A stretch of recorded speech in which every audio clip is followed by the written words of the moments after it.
Kwanza nikushukuruni ndugu waandishi kwa kuja kuniona. Nadhani nyinyi mtakuwa mwanzo tangu tutoke Dodoma kuja kuniona na kutaka kupata mawazo yangu, maoni yangu kuhusu ilani ambayo tunatarajia muda si mrefu kukamilika, lakini na ilani mpya ambayo tumeizindua pale Dodoma. Labda nichukue fursa hii kwanza kuwashukuru kwa kuja kuniona, lakini sasa niende kwenye swala lako ya tathmini ya ilani iliyopita. Ilani iliyopita ni bahati nzuri ni kama ni msimamizi na msemaji wa ilani hii hapa. Ilani hii hapa mnaiona hii. Hii ndio ilani ambayo tunamalizia, bado inamalizia. Ilani hii mpya ambayo hii hapa pia tunayo hapa, ambayo hii tunatarajia tutakwenda nayo katika uchaguzi wa 25-30. Ukisoma ilani yetu hii ambayo imemaliza ama tunamalizia utekelezaji wake, kitabu hichi kina kurasa 303 ambacho kwa kweli ilani ilikuwa na vipaumbele. Tulikuwa na vipaumbele kama 10 hivi, kama ilani hii ambayo tunakwenda nayo, ambayo tulisema kwenye eneo la elimu, afya, tukasema masuala ya uwekezaji, tukasema masuala ya miundombinu, tukasema masuala ya kuweka hali za wananchi sawa, lakini tukasema hali ya mikopo, lakini tukasema mambo mbalimbali. Labda tathmini ya ilani kwamba kwanza ilani ambayo tunaenda nayo kumalizia imefanya vizuri sana kabisa kwa pande zote mbili, kwa maana Jamhuri ya Muungano wa Tanzania na kwa maana serikali ya Zanzibar. Kwa mfano, ilani yetu hii ilizungumzia kwamba kwa upande wa Jamhuri ya Muungano kwenye swala miundombinu, kumbuka kwamba tulikuja na miradi mikubwa 3 ya kimkakati. Kama mtakumbuka, tulikuja na mradi wa Mwalimu Nyerere Hydropower, tukaja na SGR, lakini tukaja na kujenga daraja la Kigogo Buswisi kule Mwanza ambako kugarisha kwa, lakini pamoja na kuunganisha mikoa na wilaya na halmashauri kwa mtandao wa barabara za lami. Lakini tukaja na kipaumbele cha kuhakikisha tunajenga shule kila kata, lakini kujenga hospitali na vituo vya afya kila kitongoji, kwa maana ya ilani ya Jamhuri ya Muungano wa Tanzania. Mmeona nyewe kwa miradi mikubwa kama tuanze na hydropower, ambao ni mradi ambao ulikuwa unachukuliwa una fedha nyingi sana, na tuliamua kujenga kutokana na ile, ukiangalia na dira ya maendeleo ya 2050 ya Tanzania, tulisema kwamba lazima Tanzania tuwe na uchumi wa kati wa juu. Lazima Tanzania iwe ni hub ya uwekezaji Afrika Mashariki na Kati. Sasa huwezi ukawa na hub ya uwekezaji kama huna miundombinu ya umeme. Manake ni nini? Manake unataka uwekeze viwanda vingi. Na tayari tumeshaifungua Tanga, corridor ya Tanga, kuwa Tanga ni eneo la viwanda, ikiwemo na uendelezaji wa bandari ile ya Tanga. Kwa maana ukiangalia lazima tuwe na miundombinu ya umeme wa uhakika. Ndio tukaja na plani ya muda mrefu, lakini tukaja na plani pia Tanzania iwe ni kama center ya region yote kuuzia umeme nchi zote. Kwa maana tukaja pale na mradi mkubwa ule wa hydropower Mwalimu Nyerere, ambao una mashine zinaweza kuzalisha umeme mkubwa, mashine 9 pale. Kwa maana tayari, kwa taarifa njema, kwamba ule mradi umekamilika, na wakati Rais Samia anaingia madarakani mradi ule ulikuwa 25% tu. Umekamilika sasa hivi 99.9. Mama dogo. Sasa hivi Tanzania haina shida ya umeme, kwa maana ya umeme. Sasa hivi kwa kuwa nchi yetu ni kubwa, tunapambana kujenga, tunasema ile main line za kusafirisha umeme kufika kila kona ya nchi yetu. Na ndio maana mtandao wetu ni mkubwa na kazi hiyo inafanyika vizuri. Kwa maana hiyo ilani ilielekeza kuhakikisha Tanzania ikifika 2025 tuwe na umeme wa uhakika. Kwa maana hilo tumefanikiwa kwenye eneo hilo. Lakini eneo jingine tukasema kutokana na ukubwa wa nchi yetu na harakati za uchumi zinavyokuwa, lazima tuje na mkakati wa kuwa na usafiri wa kasi na uhakika. Tukaja na mpango wa kujenga SGR. Tayari SGR imekamilika kwa kiwango cha kwa mikoa, kwa mfano kutoka Dar es Salaam mpaka katikati ya nchi yetu, kwa maana makao makuu ya serikali Dodoma na makao makuu ya chama. Sasa hivi tunamaliza vipande vile kutoka Isaka kwenda Kigoma pamoja na Mwanza na Makutopora na maeneo mengine. Kwa maana na yote katika vipande hivyo kazi inaendelea, iko asilimia takriban 30 kukamilika. Kwa maana tunatarajia tukifika 2028 tutakuwa reli ile yote imekamilika vipande hivyo. Kwa maana hiyo sasa hivi usafiri tulikuwa tunachukua masaa 12 kutoka Dar es Salaam mpaka Dodoma. Sasa hivi tunaenda kwa masaa 4 tu, ambao ni makubwa sana. Unaweza kwenda mara 2 ukarudi katikati ya nchi ya Dodoma. Kwa maana tumejenga shule kila kata, kwa maana ya Jamhuri ya Muungano. Tumejenga zahanati kila kituo. Sasa hivi mama mjamzito au mwana Tanzania haendi kilomita 5 hajakutana na kituo cha afya. Haya ni mafanikio makubwa. Lakini pia tumepeleka huduma ya umeme. Sasa hivi kila kijiji cha Tanzania kina umeme. Na bahati nzuri kuunga umeme kule sasa hivi ni kama 35 tu ambao unapata umeme. Na mnajua ni umeme si luxury tu, umeme ni uchumi. Unaweza ukauza juisi, ukahifadhi samaki, ukahifadhi mazao mengine, ukaenda sokoni. Lakini pia kwenye swala la uwekezaji, sekta ya uwekezaji tumepiga hatua kubwa sana. Sasa hivi ukiangalia TIC, Tanzania Investment Center, Tanzania imekuwa ni top katika region yote hii. Tuna wawekezaji wengi wa kujenga viwanda vikubwa pamoja na miradi mingine mikubwa kabisa ya kiuchumi. Kwa maana hiyo hii sasa inapelekea kufungua corridor nzima hii ya ukanda wa kusini mwa Afrika pamoja na Afrika Mashariki kwa ujumla. Lakini pia kwenye sekta ya usafiri na usafirishaji, kama mnakwambia, tayari ukiangalia ilani yetu iliyomalizika ambayo ilielekeza kwamba kuimarisha shirika letu la ndege la ATC. Sasa hivi tuna ndege kubwa 16 na ndo katika Afrika Mashariki sisi ndo tunaongoza kuwa na ndege nyingi ambazo imetuwezesha sasa kuanzisha safari za moja kwa moja kwenda miji kama Bombay, kwenda Delhi, kwenda miji ya Shanghai, kwenda miji ya Beijing, kwenda miji ya Hong Kong na miji mingine ambayo inaendelea. Kwa maana hiyo tuseme kwa upande wa Tanzania bara kwamba ilani imetekelezwa kukubwa, lakini tumeongeza paka shule. Sasa hivi tuna shule nyingi ambazo za kisasa. Tumejenga shule nyingi kabisa, kila tarafa tuna skuli kuanzia msingi na sekondari. Kwa maana hii ni mafanikio makubwa sana.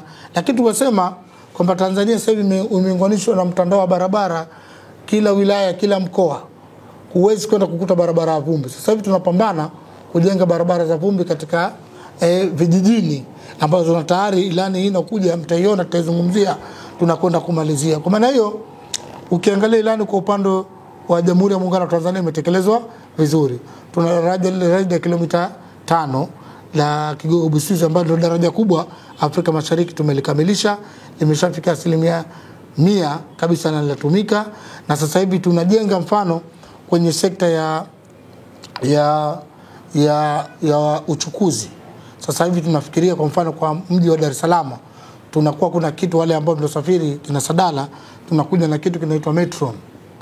Metron ni usafiri ambapo tunataka tutumie ardhi ile huko chini kutumia kwa usafiri. Huko chini msione watu wanapita juu, chini huko kunatengenezwa vitu huko. Kwa maana sasa tunajenga kuondoa ile foleni ile queue katika mabarabara yetu, kujenga hiyo miundombinu ambayo chini kwa chini unazama chini, unaibukia wapi kama Tandale, unaibukia Mbagala na wapi, ili kuondosha queue.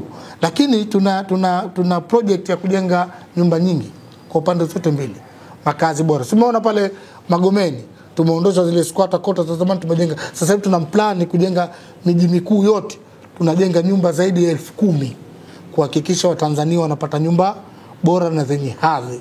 Sasa kwa maana ilani iliyomalizika ilikwenda kukidhi haya matarajio sasa, na ilani inayokuja hapa inakuja kukava yale ambayo tunaenda kumalizia. Lakini maslahi mmeona ya wafanyakazi yamepandishwa, hata juzi tu Mama Samia amepandisha viwango vya mishahara kwenye sekta ya umma, lakini pia kuna maelekezo kwenye sekta ambazo private sector. Hilo nizungumze kwa sababu nilianza na serikali ya Jamhuri ya Muungano ya Tanzania. Sasa tuje kwa upande wa serikali ya Mapinduzi ya Zanzibar ya awamu ya 8. Bwana Sadala, ukiangalia kwenye ilani, kwenye mazingira maalum, ilani yetu iliyomalizika, tulikuwa na vipaumbele kama nilivyotaja. Kwa mfano, tulikuwa na kipaumbele cha kwanza cha elimu. Elimu, ukiangalia ilani hilo malizika, tulitaka serikali ya awamu ya 8 ya Dr. Hussein Ali Mwinyi ijenge madarasa 1500. Ijenge madarasa 1500. Kwa taarifa yenu, tayari Dr. Mwinyi ameshajenga madarasa 4800. Kwa maana ilani ameikuka zaidi 400%. Yaani sema 100%. Lakini kwenye ilani tulitaka tujenge kama magorofa ya G+3, magorofa kama 10 hivi mpaka 11. Dr. Hussein ameshatujengea magorofa 61 na bado ilani ndio inamalizia, maana ilani itatumika baada ya uchaguzi wa Oktoba, bado anamalizia. Kwa maana hiyo tumeimarisha madarasa. Maana yake ni nini? Tunataka watoto wa Zanzibar wasome darasa moja wasizidi wanafunzi 45 kwa viwango vya kimataifa, vya Umoja wa Mataifa, shirika la elimu la dunia. Sasa sisi tumeshavuka huko, lakini Dr. Mwinyi anataka malengo yake tuwe na watoto wanaosoma kwa mkondo mmoja. Yani mtoto akiingia asubuhi, akitoka skuli jioni anakwenda zake madrasa au anakwenda church kupata elimu ya kiroho. Lakini kwenye elimu pia tumeongeza uandikishaji watoto wapya. Kwa maana hiyo sasa hivi ukiacha skuli hizi zilizojengwa za orofa, skuli 61, lakini skuli zote za chini za msingi, kila skuli za zamani zote zinafanywa marekebisho. Na kama nyinyi mliwahi kupita wakati wa uandikishaji wa daftari, mlikuwa mnaona katika kila skuli kuna ujenzi unafanyika. Maana yake nini? Kuongeza madarasa, lakini kuongeza, na ndio maana sasa hivi kwenye elimu ya maandalizi tunahakikisha kila mtoto ametimiza umri wa kuanza elimu ya maandalizi, anakwenda na wote wameandikishwa. Na bahati nzuri Dr. Mwinyi ameweka maziwa na uji kule. Ameweka maziwa na uji, wanapatiwa na mkate fresh kabisa mtoto wa maandalizi. Una haja mama kumtilia kwenye kikontena. Mtoto ndo Dr. Mwinyi. Kwa maana kwenye skuli kwa ngazi ya maandalizi tumeongeza uigo mpana wa watoto kujiandikisha. Lakini ukija elimu ya msingi sasa, elimu ya msingi tukasema kwamba darasa lisizidi watoto 45. Kwa maana tumeongeza pia uandikishaji wa watoto wengi kwa asilimia zaidi ya 89, kutoka zaidi ya asilimia, tulikuwa asilimia 60, sasa hivi tuko asilimia 89 katika uandikishaji wa elimu ya msingi.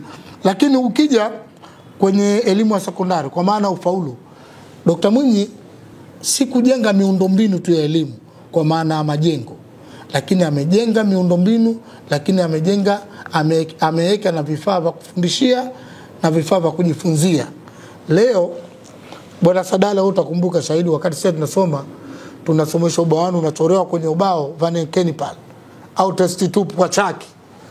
Hakuna maabara, hakuna. Leo skuli zote mnaziona zilizojengwa za kisasa, kuna maabara ya physics, kuna maabara ya chemistry na biology, kuna lebo ya computer room ambao wanafunzi wanaosoma ICT ambao kwa kutumia mikonga. Kwa maana leo mtoto wa Zanzibar anaweza kushare masomo na mtoto aliyeko Marekani kwa kutumia mfumo wa mawasiliano ya kompyuta, teknolojia hiyo. Haya ni mafanikio makubwa sana. Sisi hatukuwahi kusoma kwenye mfumo huo. Kwa maana leo mtoto anayesoma sekondari ana uwezo kuingia kwenye mfumo wa kupata syllabus ya nchi yote ile duniani akasoma. Yaani kujiongeza masomo ya ziada ya mwalimu. Lakini pia kwa maana vifaa, kuanzia vifaa vya kukalia, vya kufundishia, lakini pamoja na hali ambayo leo darasa analosoma mtoto wa sekondari, ofisi yangu mbaya hii kuliko ukienda ofisi ya watoto computer lab ya room. Kwa hiyo ni maendeleo makubwa na nyie waandishi mmepata mmeona. Kwa maana ilani ilifanya makubwa zaidi kuliko yale ambayo yalioelekezwa. Lakini leo kwenye ilani hii ilisema kwamba tuhakikishe kwamba tunaongeza ufaulu. Nyie mashahidi, miaka 4 nyuma huko 5 ilikuwa Zanzibar hata katika skuli bora Tanzania katika mtihani wa kidato cha 4 na cha 6 inakuwa haimo. Leo ukiangalia katika chati ya skuli bora 10 Zanzibar unaikuta. Kwa mfano, hapa tunaita secondary pilot school. Shafahamu? Yani kuna skuli ambazo za sekondari kama ni viongozi, kwa maana tukizungumza Fidel Castro na Lumumba. Leo ukiangalia matokeo ya mtihani ya Lumumba ama Fidel Castro, ukuti division 0, ukuti division 4 wala 3, 2 moja tu unakuta division 1. Kote kuanzia form 6 na form 4. Na ndio maana ufaulu wa form 4 tumetoka 52% mpaka tumefikia 89%. Ni mafanikio makubwa na tunaambia mtihani wa form 4 na kwa mgumu, lakini mtihani wa form 6 tumetoka 90% mpaka 99.9. Matokeo ya mtihani wa mara hii walofanya kama Lumumba, Fidel Castro hakuna 0.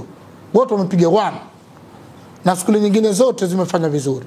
Kwa maana haya yametokana na uwekezaji mzuri uliofanywa na Rais Mwinyi katika sekta ya elimu. Kwanza kwa kuongeza vifaa vya kufundishia, lakini pia kutengeneza mazingira mazuri ya kujisomea. Leo nimekwambia, leo darasa halizidi wanafunzi 45. Unampa nafasi nzuri sana mwalimu kuchambua. Unampa nafasi nzuri mwalimu kufuatilia maendeleo ya mwanafunzi. Lakini pia katika elimu hilo tumeboresha maslahi ya walimu. Tumeboresha maslahi ya walimu. Leo walimu alhamdulillah kupitia tume ya uajiri ya walimu imekuwa na hadhi kubwa, imekuwa na matokeo mazuri, na ndio maana sasa walimu wanajituma vizuri. Lakini kwenye ile elimu Dr. Mwinyi hakuishi hapo.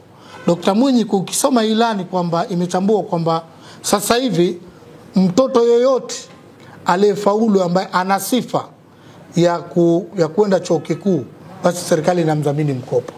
Hakuna hawa wanapata hawa wanakosa. Kwa maana ni nini? Kwa maana wewe sasa hivi mzee kujitahidi mwanao asome tu. Asome, akisoma akiwa na sifa za kuendelea, serikali inatoa mikopo kwa 100%. Lakini si mikopo kwa degree tu. Dr. Mwinyi ameelekeza na mikopo imeanza kutoka mpaka kwa level ya diploma.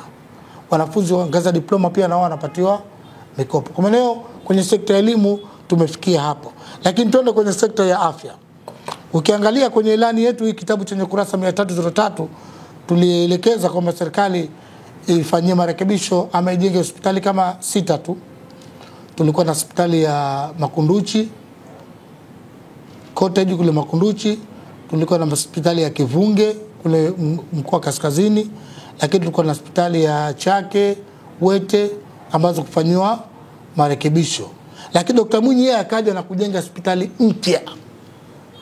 Kajenga hospitali takriban 10 ikiwemo moja la mkoa. Hospitali hizi zina uwezo wa kulaza wagonjwa kwa wakati mmoja zaidi ya 200.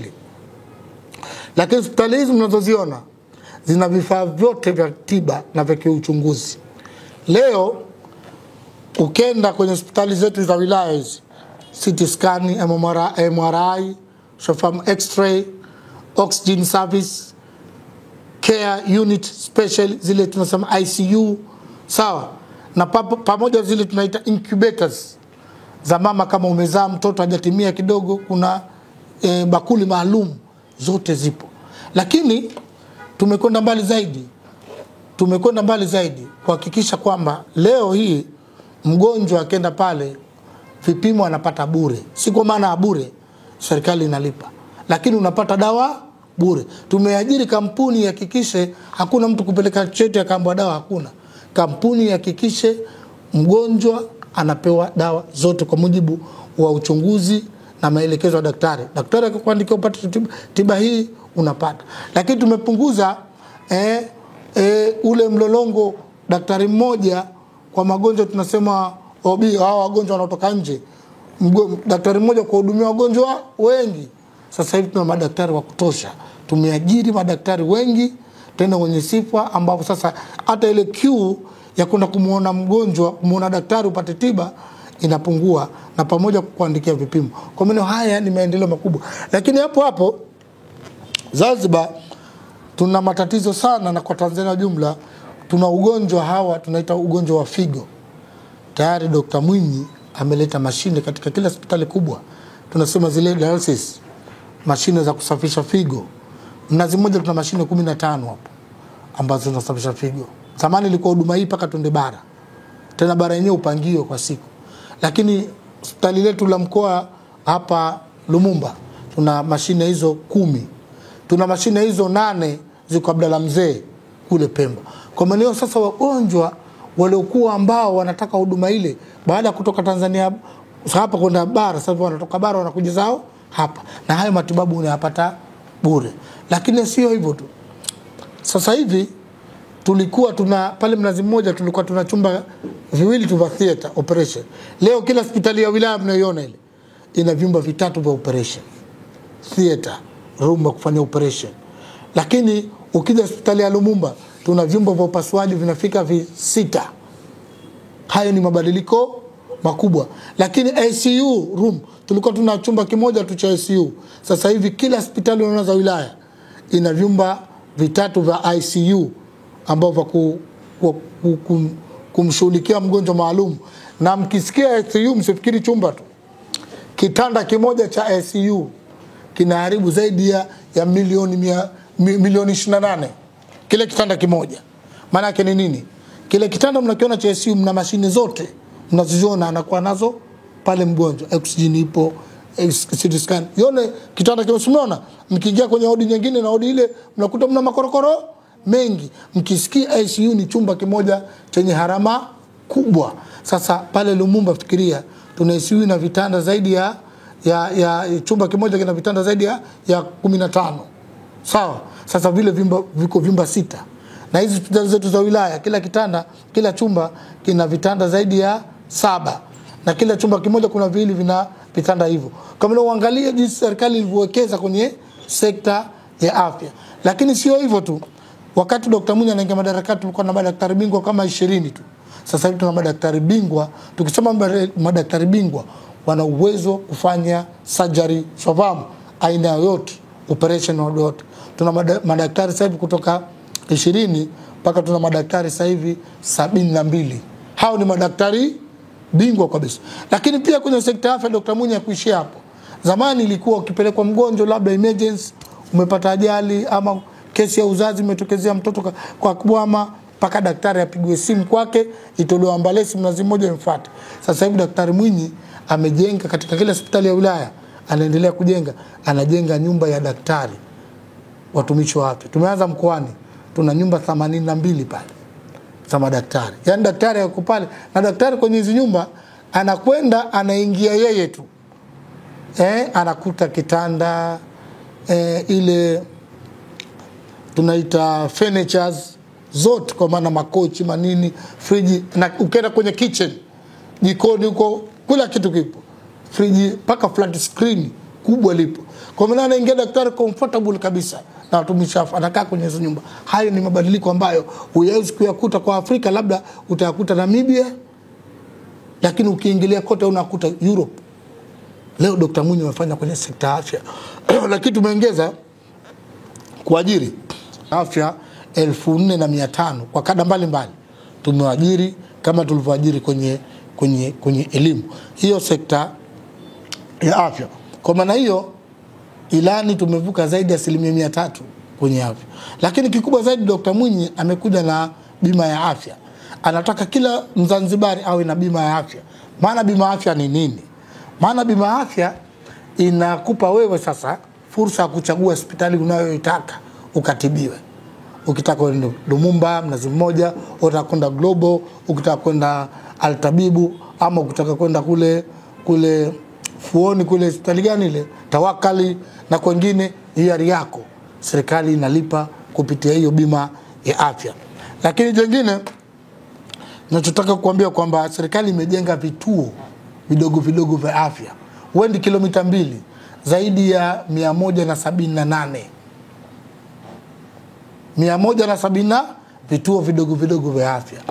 huendi kilomita 2 sasa hivi unakutana kituo cha afya unapata huduma. Lakini pia hospitali imeimarisha kwa kujenga majengo na vifaa hospitali maalum ya wagonjwa wa akili wenzetu. Ukienda pale sasa hivi ukuti yale majengo ya koloni yamekuwa kama kumbukumbu tu. Unakuta jengo jipya la afya ambalo limejengwa mkono wa kulia hivi kwa wale wagonjwa wa akili. Na wanapata chengine hospitali zote hizi mnazoziona kuanzia Lumumba za wilaya pamoja na hizo unapata milo mitatu.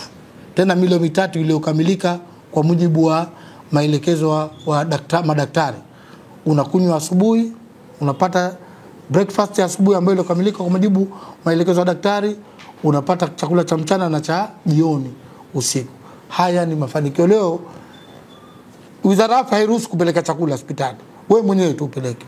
Wagonjwa wanapata hiyo ration. Hayo ni mapinduzi makubwa sana ya ilani na tuna hakika lazima tumshukuru na kumpongeza Dr. Hussein Al-Amin. Tutoke kwenye sekta afya, lakini kabla sijamaliza sekta afya, sasa hivi serikali ina mpango wa kujenga hospitali kubwa ya kufundishia ya kiuchunguzi ya kimataifa kule Binguni. Tumeshapata fedha. Tukikamilisha hospitali hiyo sasa, wagonjwa wa Zanzibar hawatosafiri kwenda nchi yote duniani.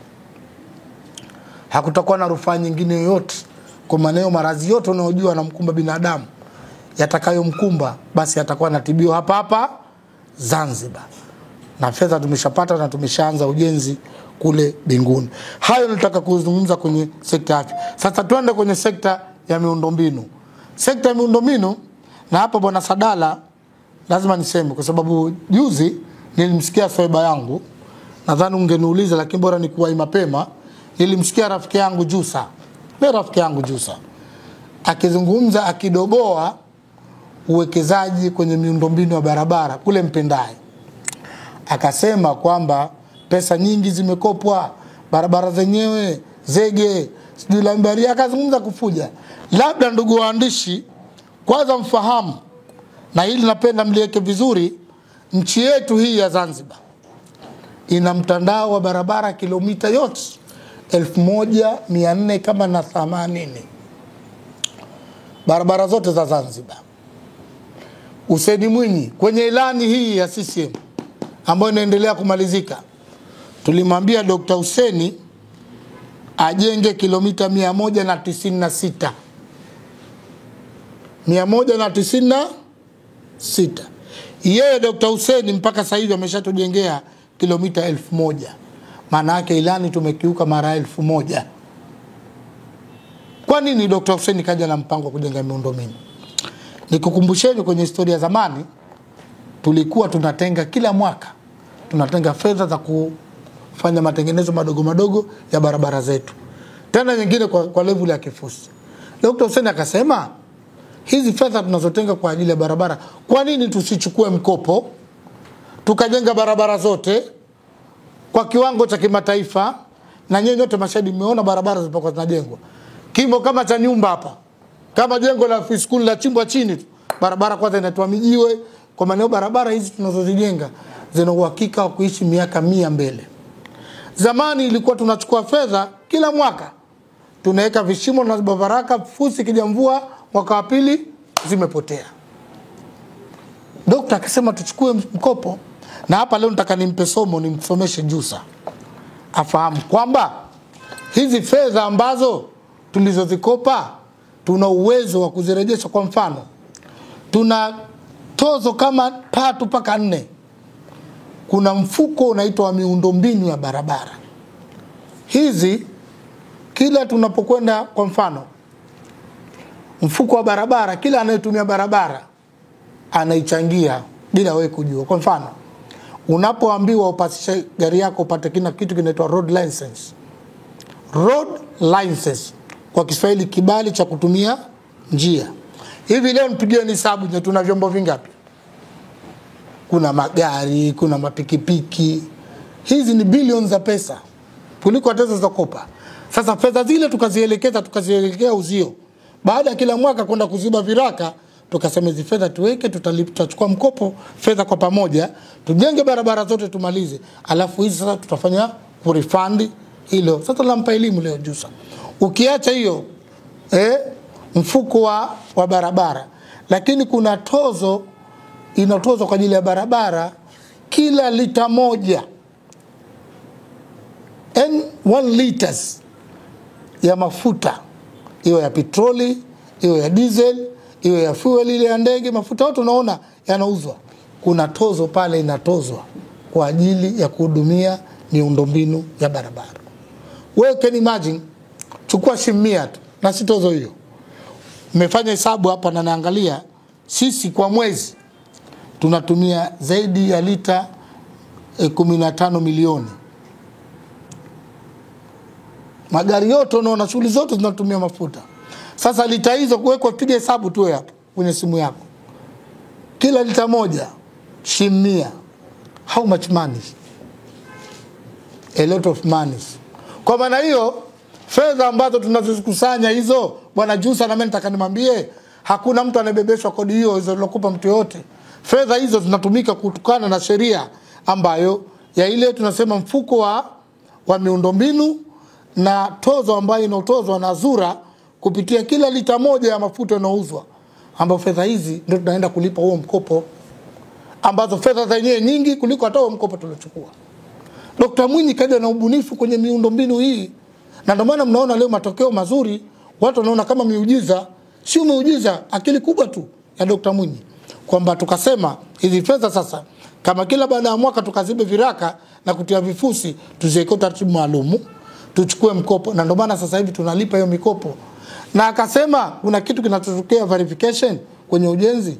Kwa maana yake ni nini? Kwanza tulikuja na barabara kilomita 275. Sawa?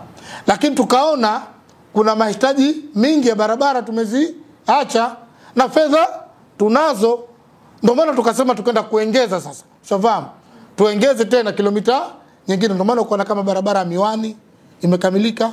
Sawa? Ambao barabara ilikuwa chagizo kubwa kwa wananchi wa Kiboje, Miwani, Kizimbani, na ndio eneo la uzalishaji. Nani leo anakataa kujenga barabara kule Miwani? Ndio maana nikasema rafiki yangu Jusa kidogo akapimwe akili vizuri. Nchi zote duniani zinapambana kujenga miundombinu. Marekani ukiangalia kwenye deni la dunia wana asilimia takriban 35. Sawa? 35 ya walokopa wote.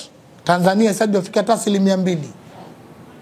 Lakini yote haya wanajenga, wanachukua kwa kuimarisha miundombinu. Manake miundombinu ukijenga vizuri, leo barabara hizi zilizoenea zinapunguza queue, trafiki kwenye barabara na kata njia za ndani, lakini pia zimeipa thamani hiyo miji. Leo tazama Mpenda ilivyokuwa nzuri, tazama Magogoni ilivyokuwa nzuri, tazama Mbweni. Sasa leo haoni sababu barabara ilivyokuwa nzuri.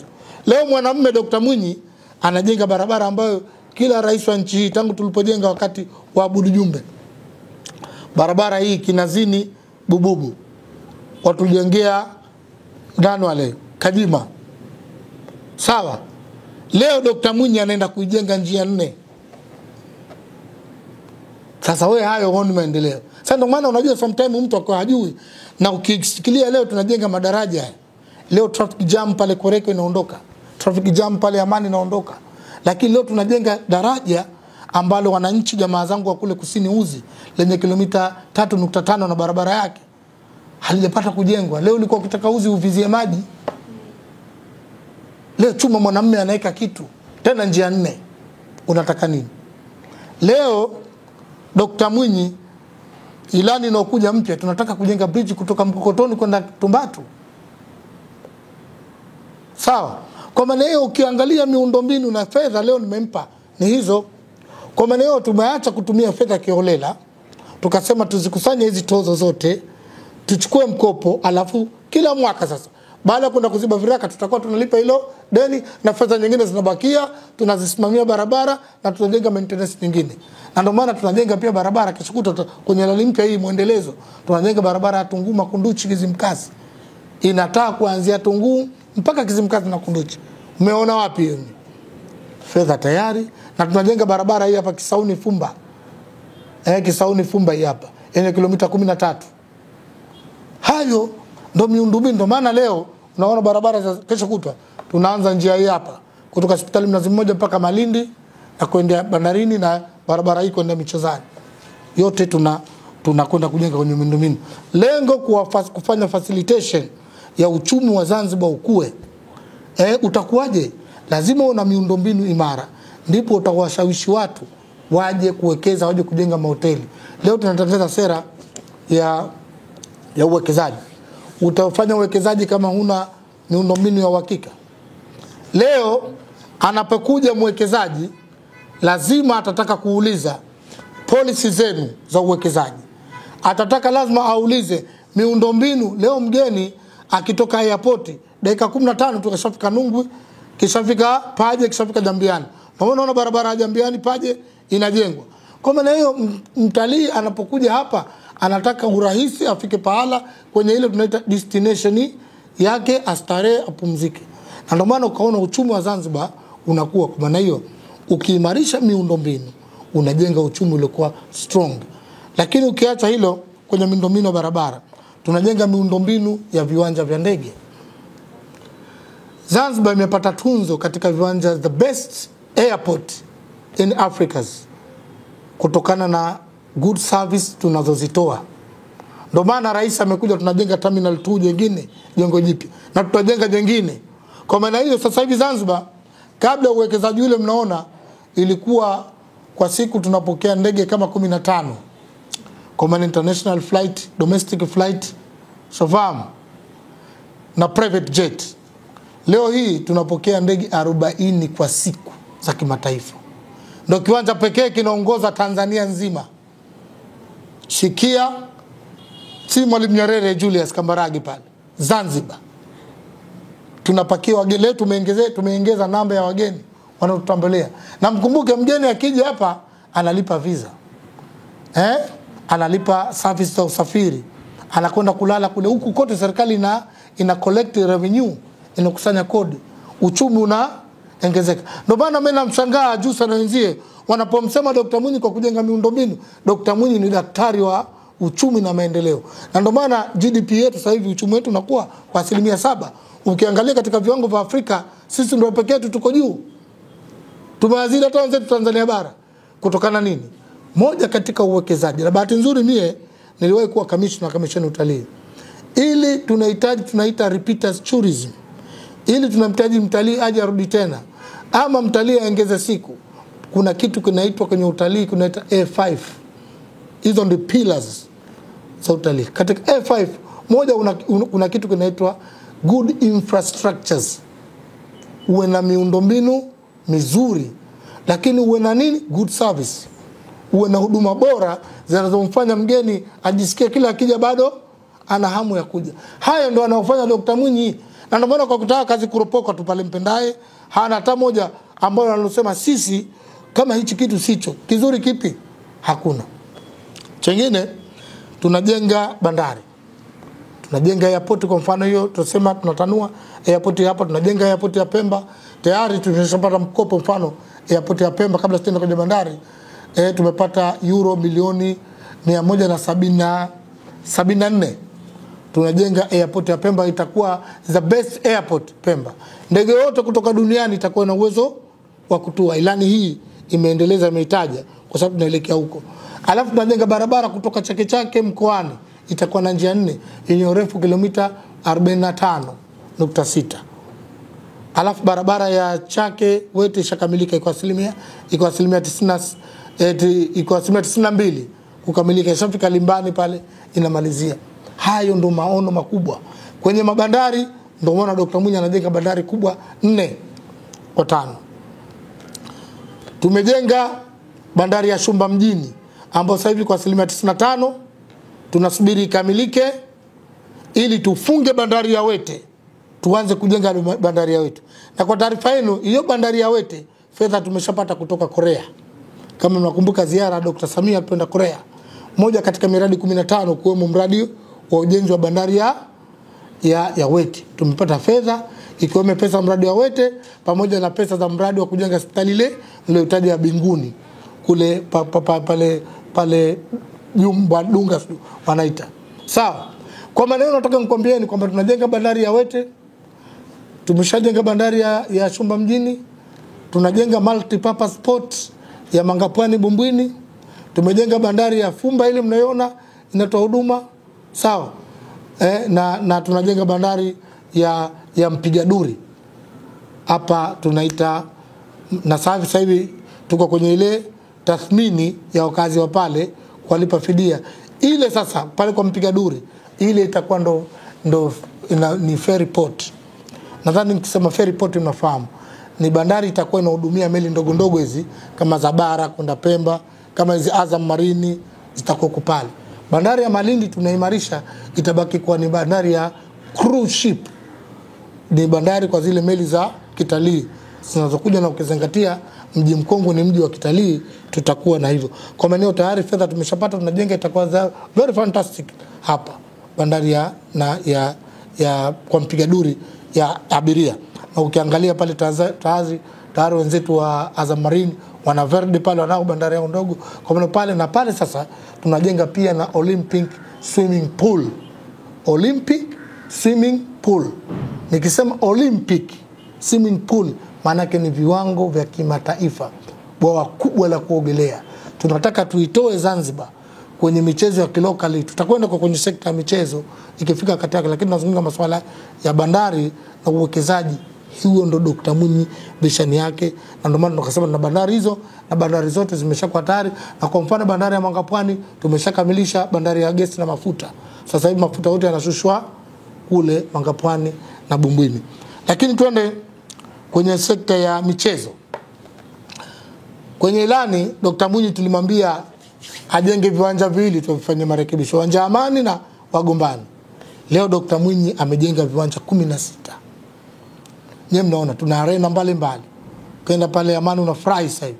Na ndio maana hata mechi za kimataifa zinakuja Amani. Leo nyie mjui tu ile mechi ya finali ya Simba na wale jamaa wa Morocco ilisababisha Zanzibar vyumba vyote kuja.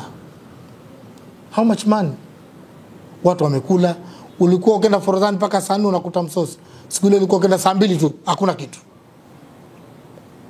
Huo ndio uwekezaji, ndio akili kubwa. Kwa maana hiyo unapokuwa na miundombinu ya kisasa, na ndio maana kwenye ilani tutakusabieni humu ilisema, na katika ilani hii imeelezea muendelezo, tunajenga hivyo viwanja ikiwemo na uwanja wenye kuchukua watazamaji 95,000 tunajenga kule Nyamanzi na Fumba, ambao huu tutautumia kwa mashindano ya CHAN pamoja na AFCON. Fedha tayari na ujenzi umeanza. Kwa maana hiyo leo angalia kupita Maisara pale. Zamani sisi tunakwenda Maisara kwenda mazoezi pale, kwenda kucheza, utakuta mapira ya gari tu, watu wanafundishana gari na matope. Uwanja ule ulikuwa unatumia kemkemu, ulikuwa michanga mitupu. Leo kweli lile baya. Leo mtu unapomwambia niko Dubai, ukiingia usiku pale unacheza mpira, hamini. Kwa taarifa hii waandishi wa juu, sasa hivi kuna maombi ya timu kutoka duniani kuja kutumia viwanja vya Zanzibar kwa ajili ya mazoezi. Tumeboresha viwanja vya Mau, umeona viwanja vya Maisara vile pale, uwanja Amani, uwanja Gombani, na tunajenga kila wilaya na mkoa viwanja vya kisasa. Tumeshaanza. Lakini tunajenga uwanja mkubwa tunaita beach soccer, mchezo kule Bububu, uwanja ambao wa mchanga ule tayari tumeanza. Leo michezo ya kimataifa itakuwa inakuja Zanzibar. Huyo ndo Dr. Mwinyi. Kwa maana ilani hii Dr. Mwinyi ameifanya ndivyo sivyo. Sisi kama mimi kama msemaji wa Chama cha Mapinduzi, Dr. Mwinyi ameitekeleza sana ilani kwa viwango vikubwa. Sitaki kugusa kwenye michezo, mekutajieni hivyo tu. Lakini twendeni kwenye sekta za jamii. Kwa maana wazee wetu. Leo Dr. Mwinyi hakuna Afrika nzima, na mtu aje kunikaidi hapa, nchi inawalipa wazee wa nchi ile free, bure. Kigezo chako si umesoma degree au master, kigezo chako umefika miaka 70 tu. Ukishafika umri wa miaka 70 unalipwa na serikali ya Dr. Mwinyi ya 8,050 free. Kwa maana yake ni nini? Kama ulistaafu serikalini unapata pensheni yako ile ya serikali, alafu unapata pensheni ya Dr. Mwinyi. Na hiyo pensheni ya serikali kima cha mwanzo ilikuwa 90,000.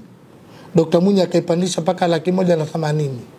Kwa maana unachukua huko 180,000, unachukua na 50,000. Shingapi hizo? Alafu huyo mzee hana shughuli yoyote, yuko nyumbani, analishwa pesa yake, anagea wajukuu kanunue pipi tu. Inafika mwezi mwingine zinakutana.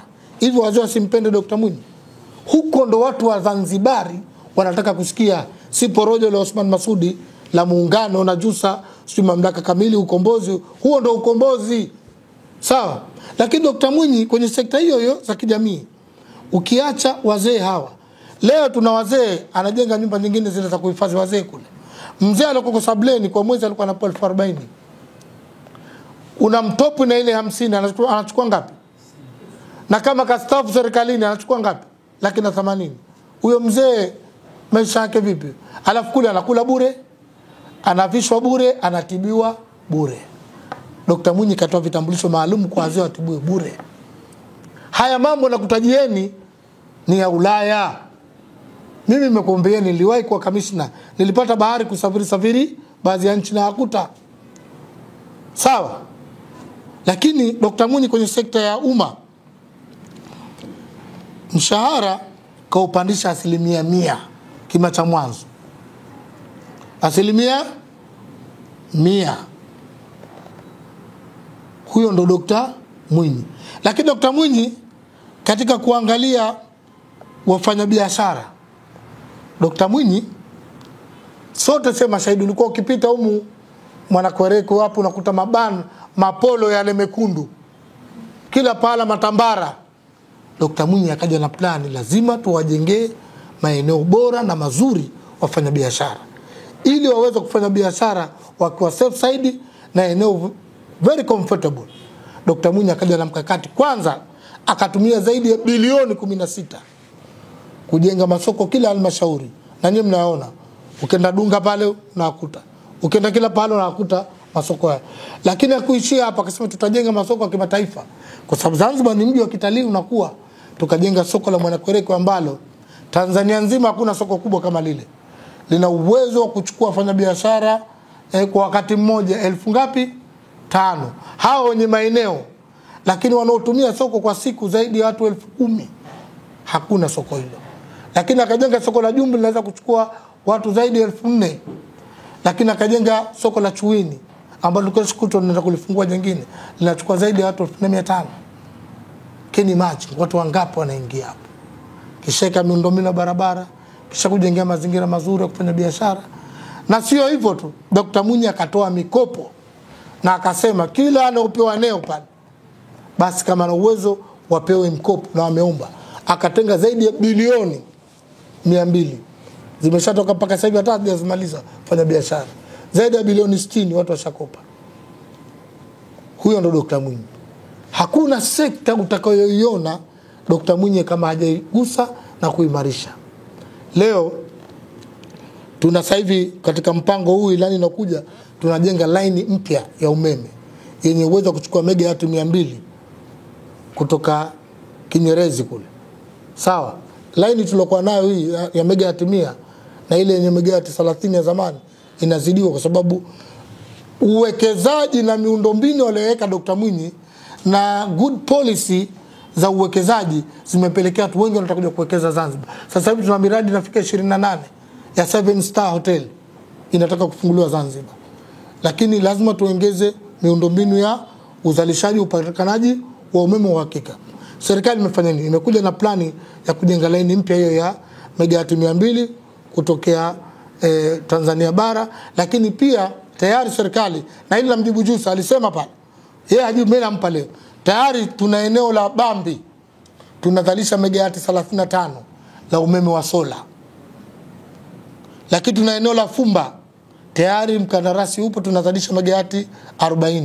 Hizi zote zinakwenda kuingia kwenye grade ya taifa kuongezea upatikanaji wa umeme. Lakini Dr. Mwinyi tayari ameshaanza kujenga line mpya kutokea Makunduchi za kuhifadhi umeme usipotee.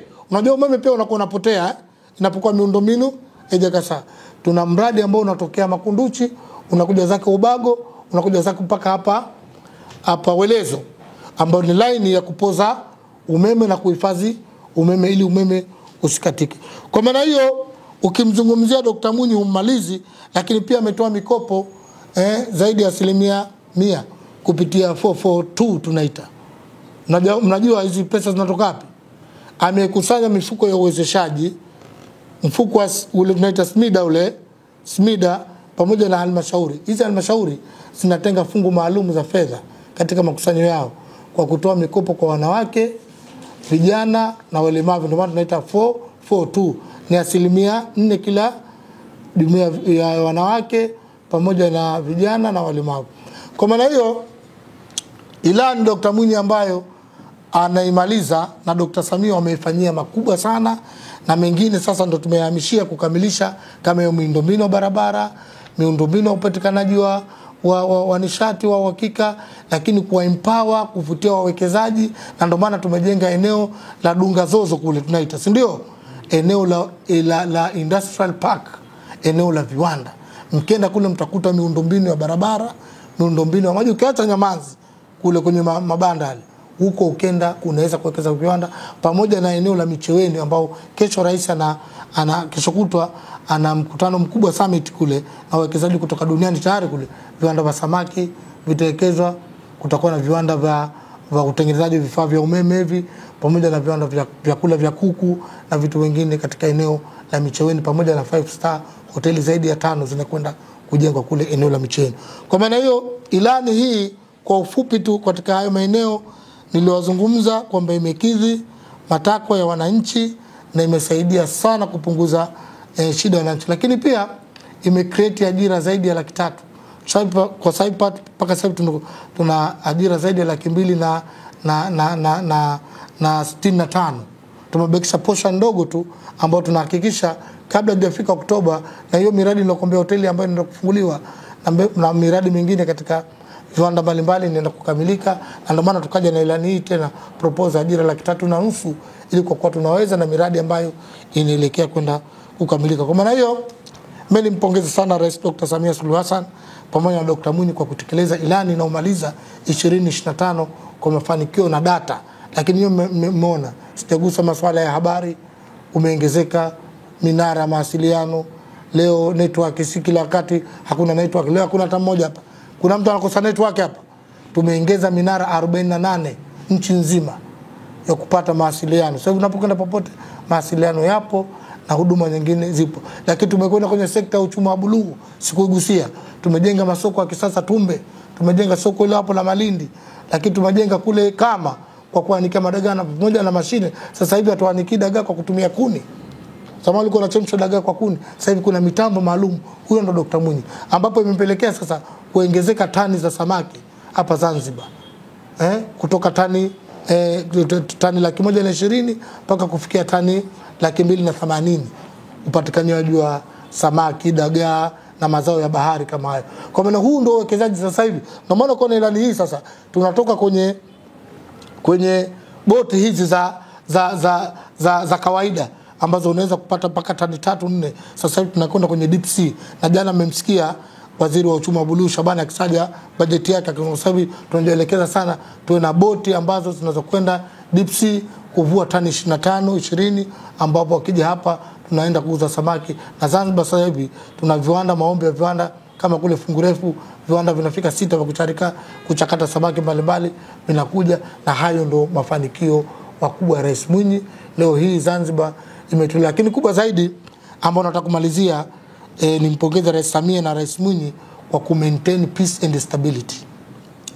Ilani ilielekeza kwenye amani na utulivu na kudumisha maridhiano ya kisiasa. Chama cha Mapinduzi tunampongeza, na sisi tunaunga mkono uwepo wa GNU hapa Zanzibar ili kutoa fursa ya Wazanzibari kujitafutia riziki zao kwa amani na utulivu na kuacha siasa hizi za kubaguana, kudoboana. Kwa maana hiyo kubwa zaidi ni wapongeze Rais Samia kwa kuja na 4R, lakini pia nimpongeze Dr. Mwinyi kuja na 4R na yeye na vikosi kazi vile ambavyo kila linapotokezea jambo kwenye nchi yetu tunakaa, tunazungumza na kupatia ufumbuzi. Amani na utulivu yote yamefanikiwa kwa amani na utulivu uliokuwepo, uliosimamiwa na viongozi wetu Dr. Mwinyi pamoja na Dr. Samia. Lakini pia tunatarajia ilani hii itakwenda kutekelezwa tukiwa na amani na utulivu, na tukienda kwenye uchaguzi tukashindanisha ilani yake bora na ipi ambayo ilani yenye kukidhi matakwa na matarajio ya wananchi mwisho wa siku ndio atakayochagua.